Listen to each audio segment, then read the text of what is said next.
मंडळी, तुमचं कोकण कट्ट्यामध्ये स्वागत आहे। तर आज आपण बघणार आहोत चिकनच्या रश्श्यासाठी हिरवं वाटण कसं तयार करायचं ते। तर चला आपण बघूया चिकनच्या रश्श्यासाठी हिरवं वाटण कसं तयार करायचं ते।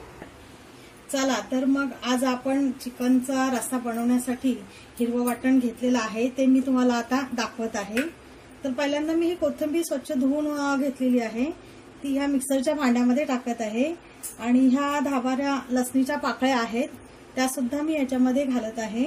ह्या 10-12 ओल्या मिरच्या आहेत त्या सुद्धा ह्याच्यामध्ये ह्या भांड्यामध्ये टाकत आहे। ही थोडीशी बडीशेप आहे, हे बघा, हे मी सगळं एकत्र आता मिक्सरला लावणार आहे।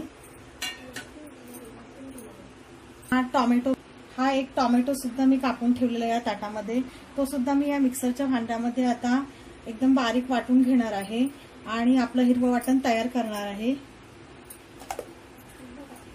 तर तुम्ही बघू शकता आता आपलं हे मिक्सरमध्ये हिरवं वाटण तयार झालेलं आहे। हे बघा, हे मी असं बारीक करून घेतलेली ह्याची पेस्ट केलेली आहे ही पूर्ण, आणि हिरवी दिसत आहे सगळं तुम्हाला ही बघा, ही चिकनच्या रस्स्यासाठी केलेलं